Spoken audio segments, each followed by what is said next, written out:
بسم الله الرحمن الرحیم. نن هم د موږ سلامونه قبول کړئ د ننګرهار ناکامورا پارک څخه. الله دې وکړي ټول به روغ او جوړ یئ. الله هم روغ او جوړ لره. نن ورځ هم زه صرف په دې خاطر باندې د ناکامورا پارک ته راغلی یم چې د ما والد صاحب هم په دې 4-5 میاشتو کې ډېر زیات تکلیف کړی، ډېر زیاته خواري کړې، ډېره یوه دشته یوه ویجاړه مځکه یې آباده کړې ده. نو په دې ویډیو کې به تاسو سره مکمله ویډیو شریک کوم چې د شروع نه چې په کوم وخت کې موږ نوي افغانستان ته راغلي یو، په هغه باغ باندې کار شروع شوی و. د هغه وخت نه تر اوسه پورې هغه چې څومره کار کړی ده په دې ویډیو کې تاسو راسره کتلی شئ چې دا څومره دشتې او ویرانې علاقې وې، په هغو باندې څومره تکلیفونه وسو، محنتونه وسو او کوم چې ته ورسېده. لکه لنډ مثال یو د موږ او تاسې په هېواد کې کاکا ناکامورا هم ده چې هغه د خپل ډېر محنت نه وروسته داسې یو ښکلی پارک جوړ کړی ده چې په دې ویډیو کې زه تاسې باندې د پارک ټوله مکمله نظاره ګورم. په دې ټولو ځایو باندې د کاکا ناکامورا هغه هلې ځلې دي چې نن ترې افغانان خوند اخلي او دومره یو ښکلی ځای جوړ کړی د خلک تفریح ته راځي. دلته ماشاءالله ډېر زیاته ښکلا لري دا ځای. نو ورځو دلته د ناکامورا خپله یو د یاداښت تخته هم لګېدلې ده چې هغه ګورو چې په هغه باندې څه لیکل شوي دي.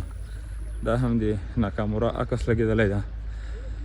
نو هر څوک چې د ناکامورا د کار نه خوشحاله یې چې د وطن ته څومره خدمت کړی ده، نو ویډیو لازمي درسره شیر کړه. دا د یغو جاپانیانو خلکو دپاره هم شیر کوي چې هغو د ناکامورا غونته کس زموږ هېواد ته رالیږلی او د موږ او تاسې لپاره یې خدمتونه کول. نو په دې تخته لیکل شوي دي د ډاکټر ناکامورا یادګاري څلی. په دې باندې بیا د هغه د زیږېدنې نیټه لیکل شوې او د مړینې نیټه هم لیکل شوې ده. محترم ناکامورا په 15 سپتمبر په 1946 کې پیدا شوی و او په 4 د ډسمبر په 2019 کې په افغانستان کې د څه ناپېژانده خلکو له طرفه ووژل شو. دا نو بیا دې چې بله ښکلا ده د ناکامورا د پارک.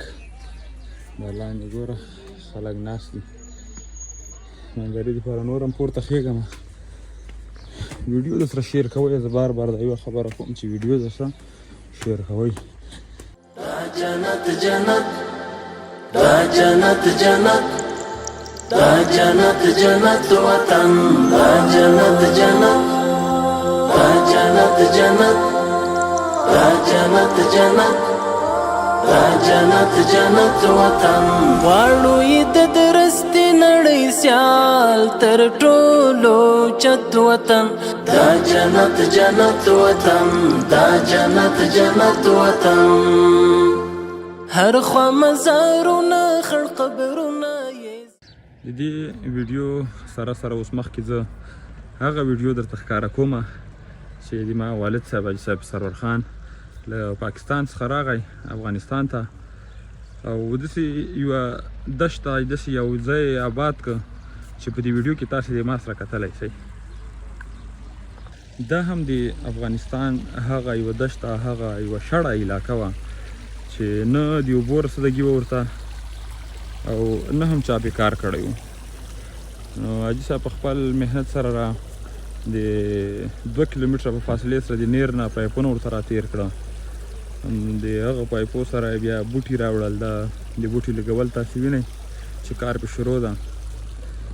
نو تقریبا د 5-6 میاشتو په ترڅ کې دا کار مکمل سه او کار یې دې ځای ته ورساوه چې اوس الحمدلله هغه شړه علاقه ټول ښه فصل ده پې، میوې دي پې، سبزیانې دي پې چې ویډیو کې تاسې کتلی شئ. دا جنت جنت وطن، دا جنت جنت وطن. اوښکې یې لعلونه سره زخمونه یې ګلونه شه، ځه پردیو ورک شه ماره ورغاړې لاسونه شه. بیا مشه لمبه لمبه په وینو کې لطپت وطن، دا جنت جنت وطن، دا جنت جنت وطن. دلته هزاره دی کتا جک دی سره ورونه دی، هم که په شی پښتون ازبک دی سره ورونه دی.